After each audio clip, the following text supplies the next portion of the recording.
आपने कुछ बड़ा करने का सपना देखा है और आपको पता ही नहीं कि उसको अचीव कैसे करें। तो इस वीडियो में हम फैशन को पहचानने से उसको एक बिजनेस मॉडल में कैसे कन्वर्ट करना है और ये सब करने के लिए आपको किस किस फेज से गुजरना पड़ेगा, ये सब जानेंगे। आप इस वीडियो को आखिर तक देखते हो तो आप भी पैशन को करियर बना सकते हो। मैंने इसको कुछ 5 स्टेप्स में डिवाइड किया है।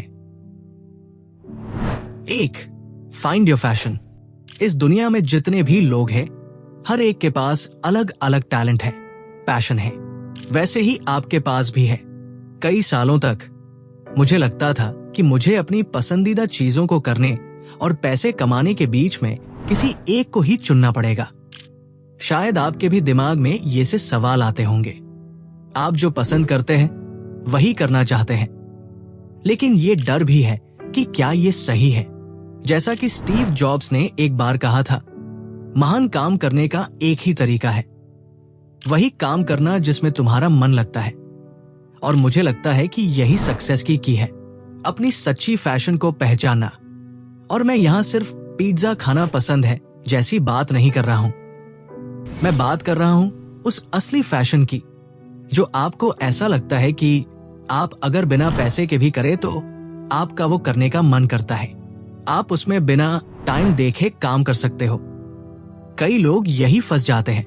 उनको लगता है वो एक ही चीज को ही पैशन बना रहे हैं, लेकिन कई बार ये ऐसा होता है कि आपकी पैशन समय के साथ बदलती रहती है। एरिक रीस अपनी किताब द लीन स्टार्टअप में कहते हैं कि अपने आइडिया को परखने के पहले उसे वेरीफाइड करना बहुत जरूरी है। ये सिर्फ पैशन का सवाल नहीं है, ये इस बारे में है कि आप इसे कैसे परख सकते हैं। तो आपसे एक मेरा सवाल, आप में ऐसी कौन सी चीज है जिसमें आप नेचुरली अच्छे हैं? आप कौन सी चीज घंटों तक कर सकते हैं बिना बोर हुए? कौन सी प्रॉब्लम्स का सलूशन ढूंढने में आपको मजा आता है? Convert in business model. अब जब आपने अपनी फैशन पहचान ली तो अगला कदम है इसे एक बिजनेस आइडिया में बदलना। आपको यह सोचना होगा कि आप फैशन से लोगों को कैसे वैल्यू दे सकते हैं। मैरी फोर्लियो ने अपनी लोगों की मदद करने की पैशन को $1 करोड़ का बिजनेस बना दिया। अपनी बी स्कूल प्रोग्राम के जरिए से जो एंटरप्रेन्योर्स को अपना बिजनेस बनाने को सिखाता है। और ये रातों रात नहीं हुआ। उन्होंने कई साल अपनी कला को सिखा और बेहतर बनाया और अपने आइडियाज को परखा। इसलिए कि ये है कि आपको ये ढूंढना है कि आपकी पैशन और लोगों को किस चीज की जरूरत है। और हाँ, लोग उस चीज के लिए पैसे देंगे जो उनकी प्रॉब्लम्स का सलूशन देती है। अब आपको मैरी फोर्लियो बनने की जरूरत नहीं है। आपको बस अपने टारगेट ऑडियंस के हिसाब से स्पेसिफिक होना होगा। इन एग्जाम्पल से समझो, अगर आपको फिटनेस का शौक है तो शायद आप एक पर्सनल ट्रेनिंग सर्विस शुरू कर सकते हैं, या एक फिटनेस ब्लॉग या यूट्यूब चैनल बना सकते हैं जो स्पेशली बिजी प्रोफेशनल्स के लिए हो।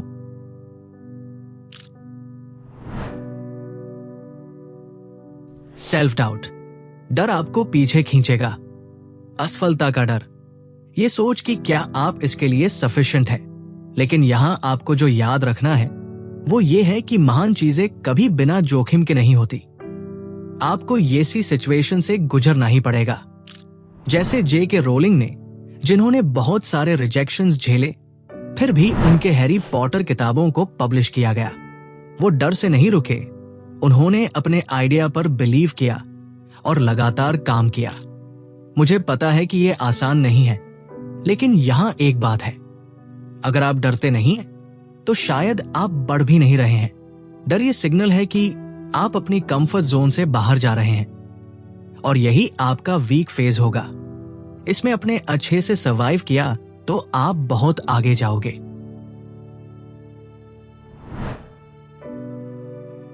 Practical steps. तो चलिए बात करते हैं उन प्रैक्टिकल स्टेप्स की जिन्हें आप अपना सकते हैं। एक छोटी चीज से शुरुआत करना। स्टार्टिंग में ही कुछ बड़ा करने की मत सोचो। पहले अपने आइडिया को छोटे लेवल पर टेस्ट करो, चाहे वो एक साइड हसल हो, ब्लॉग हो या अपनी सर्विसेज को कुछ कस्टमर तक पहुंचाना। 2. एक प्लान बनाएं। क्लियरली फंक्शनैलिटी स्टेप्स को लिखें। आप अपनी पैशन को कैसे मार्केट में लाएंगे, आपके गोल्स क्या हैं और हर हफ्ते आप कितना समय देंगे। 3. सोशल मीडिया का यूज करो। सोशल प्लेटफॉर्म्स एक शक्तिशाली इक्विपमेंट है जिनकी मदद से आप अपने ब्रांड और व्यूअर्स को बिना वेबसाइट के पहले ही बना सकते हैं। 4. एक स्ट्रॉन्ग कम्युनिटी बनाएं। अपने व्यूअर्स के साथ कम्युनिकेशन रखें, उनका फीडबैक ले और रिलेशन बनाए रखें। ये आपके बिजनेस की साइकिल होगी। ये याद रखो, ये हमेशा आसान नहीं होगा। हर इंसान, हर सफल व्यक्ति जिसे आप आज आइडल मानते हो, किसी समय उन्होंने भी जीरो से ही शुरुआत की थी और आज वो इतने सक्सेसफुल हैं। तो आप भी सिर्फ स्टार्ट करो, धीरे धीरे सब होगा। 5. एक्शन। क्या आप तैयार हैं अपनी पैशन को एक करियर बनाने के लिए? अपने आप पर बिलीव रखो, आप ये कर सकते हो और आप ये डेफिनेटली करोगे। अगर आप स्टार्ट करने के लिए तैयार हैं तो नीचे कमेंट में अपनी फैशन और उस पर आधारित बिजनेस के बारे में बताएं। वीडियो को लाइक और सब्सक्राइब जरूर करें ताकि आपको और अधिक टिप्स मिल सके। और याद रखें, टोनी रॉबिन्स कहते हैं, आपके इफेक्ट्स की सीमा आपकी थिंकिंग और सैक्रिफाइस पर डिपेंड करती है। इसके लिए माइंडसेट और सैक्रिफाइस की भी जरूरत है। आपकी पैशन में दुनिया को चेंज करने की पावर है। थैंक यू वीडियो देखने के लिए।